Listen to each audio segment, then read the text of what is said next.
What's up guys, sharkeatyoshi here again, bringing you another battle from the June International Challenge. So hello, how are you?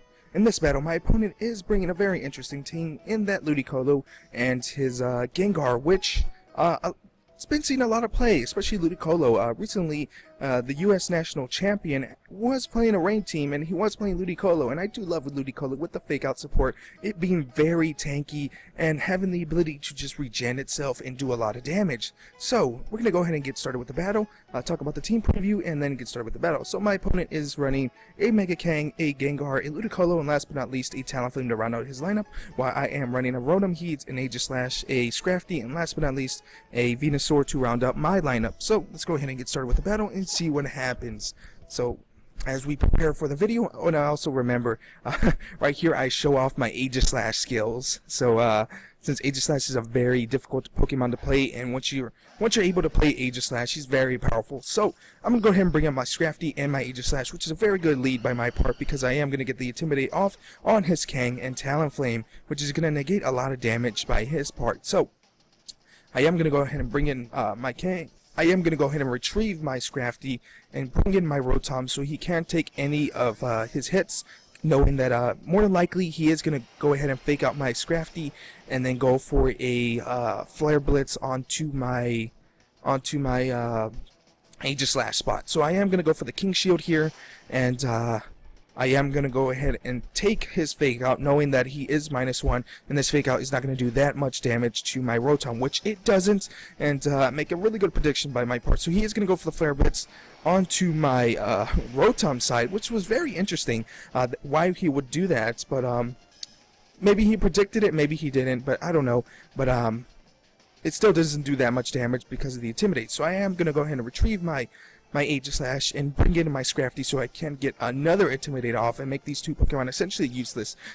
King having to use Power Up Punch where I can just burn it and then it goes back to -2. So he is going to go ahead and protect with his Talonflame, and he is going to go ahead and go for the Sucker Punch onto my Rotom, which is not going to do that much damage because he is -2, and Rotom tanking all his hits, so I am going to go for the Overheat. This was a misclick. I am going to go for the Quick Guard, and yeah, just making misclicks left and right. So I am going to go for the Quick Guard. He goes for the Brave Bird, doesn't do any damage because of the Quick Guard. He is going to go for the Hammer Arm, does a lot of damage because it is a crit, which makes me extremely sad because Scrafty got hacks right there, and now I do not have my Fake Outer, and you know, RNG like that really does mess you up. And I am going to go for the Will-O-Wisp, which is very good because now his Kang is going to start getting some damage off, and I am going to get some damage off of the Kang, and he is -4, so this is going to force him to switch out. So I am going to go ahead and bring in my Aegislash, and he is going to withdraw his Talonflame, which is very interesting because his Talonflame can still do a lot of damage to my Pokemon.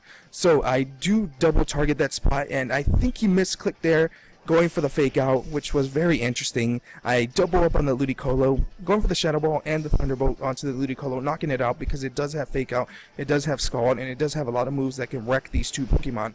So knock out the Ludicolo, and I really don't have to worry about the Kang because it's -4 and it can't really do anything. And since it revealed it has Hammer Arm, that means it does not have Power Up Punch, and pretty freaking awesome. So I am going to go for my King Shield to protect myself, knowing that the Gengar is faster than me and he can one-shot me under Blade form. He is going to go for the Sucker Punch onto my Aegislash, I think, and then he goes for the Shadow Ball onto my Rotom, knocking it out. And at this point, I really wish I had Scrafty and really wish he didn't crit with that Hammer Arm, and you know, you can't really do anything at that point. So I am going to go ahead and bring in my Venusaur since he is since I am down 2 Pokemon. I think he still has his 3. I think he still has Talonflame in the back. Actually, does he? Yes, he still has Talonflame in the back. So I am going to go for my Mega Form. He is going to go for the Will-O-Wisp onto my Aegislash, which is a very smart play by his part. It is going to go ahead and negate my leftovers. And I am going to go for the Sleep Powder onto the onto his Gengar. It misses, sadly. He is going to go for the Double Edge. He's not going to do a lot of damage. He's actually going to hurt himself more to the Double Edge, which is very funny.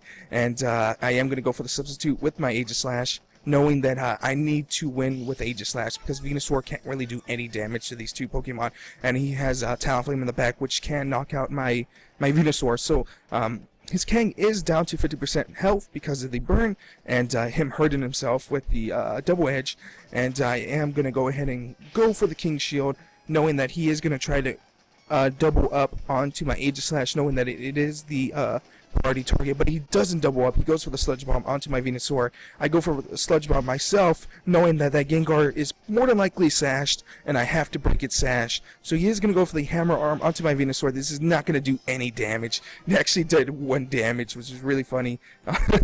And that did more damage. His second hit did more damage than his first hit.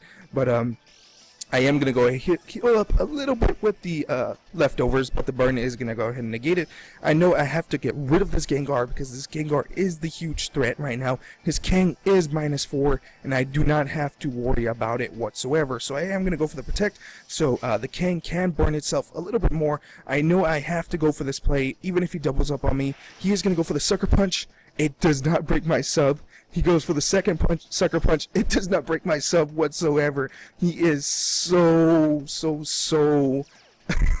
he is so low. He has no attack at this point. His Kang is essentially useless, and at this point I know that I can win the game because his Talonflame can't really do anything to my Pokemon, to my Aegislash. So I am going to go for the Gengar, go for the Shadow Ball, knock it out, and I know I can win this game because I can just ignore his Kang and then kill his Talonflame, because his Talonflame will die, and I will be more than likely be able to survive a Flare Blitz because I am built to survive that, and I can just outplay him, and he knows that he has to go for the Venusaur, because if he doesn't, my Aegislash will kill him, or my Venusaur will kill him. So he is going to go for the Brave Bird onto my Venusaur, knocking it out. Really can't do anything at this point, and that's the best move he can do here, because his Talonflame, no matter what, is going to die to either a Sludge Bomb or to a Shadow Ball, which you guys are going to see right here. And this game is essentially over because he can't really do anything to me. He does finally break my sub, and you guys are going to see how much damage he does with this Sucker Punch. It does literally no damage. It does, I think, 10, maybe 5, somewhere around there, probably 7. But I go for the Shadow Ball, knock out his Talonflame, and this game is essentially over. What really surprises me is that why he did not switch out his Kang. After he knocked out my Scrafty, I was pretty sure he was going to switch out with his Kang and just wreck me, but he didn't, which was very interesting. I never focused the Kang because his Kang is essentially useless at this point, and I'm gonna go for the King Shield so I can just kill him with the bird. just a troll move by my part. But what really surprises me is that he could easily have won if he would have just switched out with his Kang, brought it back in, go for the Fake Out, and then knock me out after he removed my Scrafty, because my Scrafty was the huge was a huge counter to his team, because it would knock out his Talonflame, it would knock out his Ludicolo, and it will also knock out his Kang. Not much Gengar, because I don't have Crunch or any Dark type move, but I'll still be able to knock it out with my Aegislash. But pretty good game, you know, showing some Aegislash mechanics. So yeah, what really surprises me is that he didn't switch out the King. But I hope you guys enjoyed this video, and I hope you guys liked it. Until next time, guys, I'll see you guys later with more battle videos. Bye, guys.